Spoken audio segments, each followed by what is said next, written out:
Folks, this week we're going to be hunting in northern Nebraska, and it's my favorite time of the year, early season archery hunting. And there are a lot of gobblers. We're going to be hunting with Justin Simmons of Spring Meadows out of Gordon, Nebraska, and the hunter up today is the famous Will Brantley, also known as the Rooster. So sit back and enjoy a truly awesome day of turkey hunting.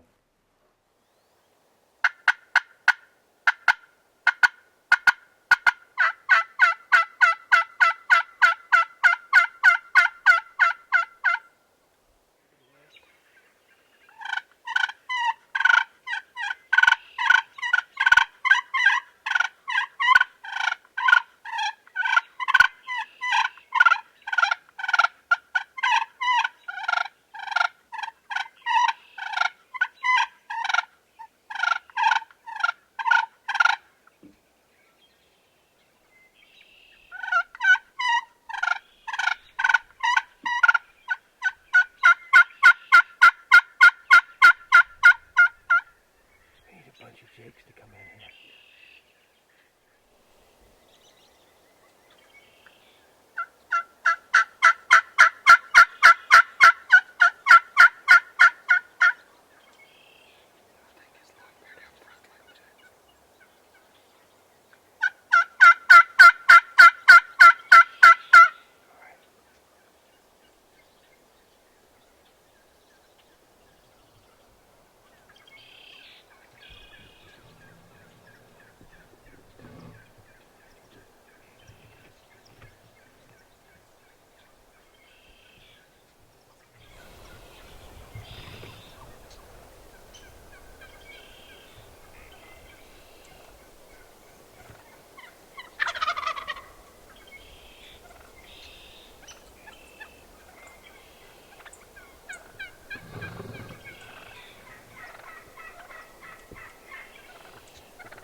Is she going in?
We've had countless gobblers on top of us here in western Nebraska, and killed one early right there in the decoys, but he ended up dying about 20 yards outside of the spread. And I don't know how many gobblers we've had come up, and they just wouldn't fully commit. They'd see that dead turkey out there and kind of hang up. So what we're going to do, we're just going to sit tight, not call, and try to let the field clear out and hustle out there, get that dead turkey out, and maybe get some to go ahead and commit fully to the decoys.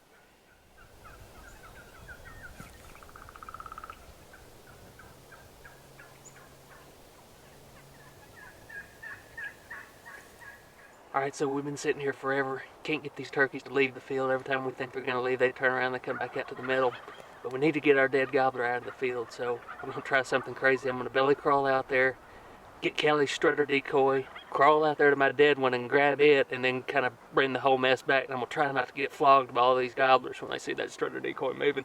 And I'm going to be completely unarmed because I can't carry my bow and drag a turkey and all that. So give it a try and see what happens.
Guess it worked okay. It didn't spook too bad.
On the right. Left one on the decoy. Okay.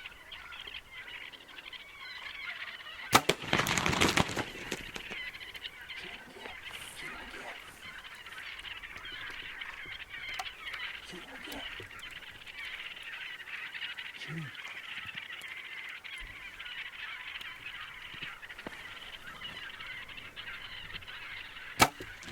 I missed him.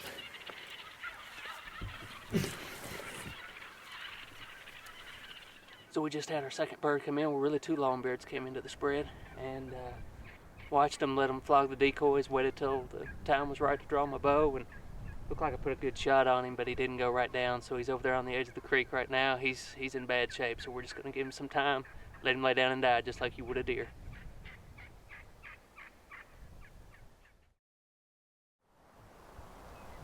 All right, so we were turkey hunting in western Nebraska this morning, and you know, I've turkey hunted all over the country and killed a bunch of turkeys and had a lot of good times, but I don't know that I've ever had a morning quite like we had today. We had 100 turkeys in the field at least. We counted 23 strutters at one point. They were coming in and out of the decoys, gobbling like crazy. We just physically got tired of calling, and we were hunting with Justin Simmons with Spring Meadows, and you can see, you know, we killed some cool birds this morning. This one on my left, you know, kind of looks like a, you know, a really pure white fan Merriam's, and this one on my right is a hybrid. And it was just a heck of a good time. I do wish I would have shot a little bit better. Every arrow in my quiver ended up bloody and nasty, but you know, hey, the end result is we got both of our turkeys, didn't lose any of them, and I guess that's what counts. So probably the turkey hunt of a lifetime right there.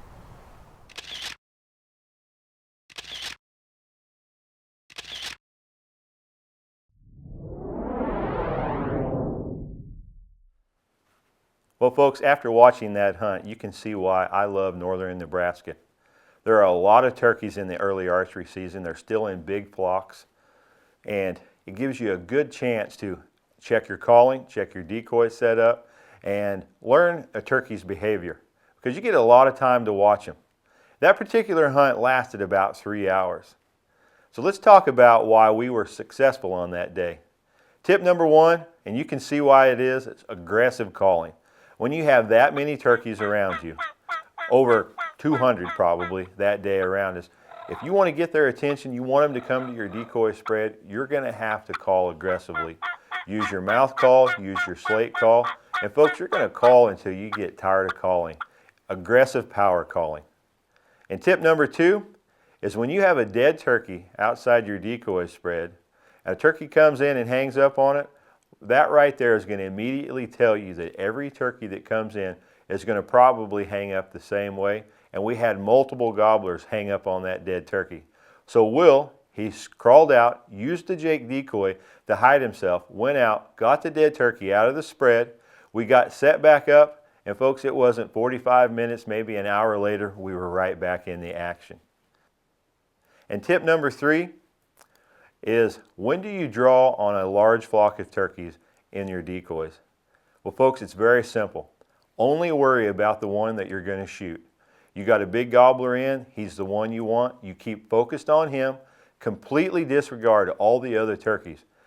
On that day, Will had a hen probably 3 or 4 steps from him. We had turkeys all around us on both sides, turkeys in the decoys. But when he made his decision to shoot, he focused on the turkey that he wanted to kill. He waited until he couldn't see his head, drew his bow, waited for the perfect shot, and made it. So folks, don't worry about all the other turkeys that are around you. Only worry about the turkey you're going to shoot. Folks, if you follow these 3 tips, use aggressive calling, move the dead turkey out of the decoys, and focus only on the turkey that you want to shoot in the spread, I know you're going to have a more successful early spring turkey season. Folks, thanks for being with me right here today on the 15-Yard Files.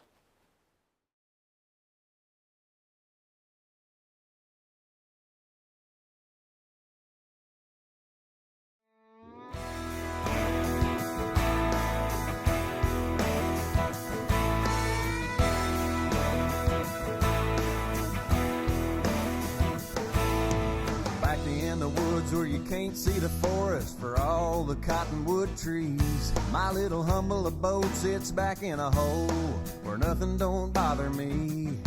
And in the spring of the year when the big birds strut, you can bet I'm gonna call. I'll be hunting tom turkeys and eating deer jerky that we killed back in the fall.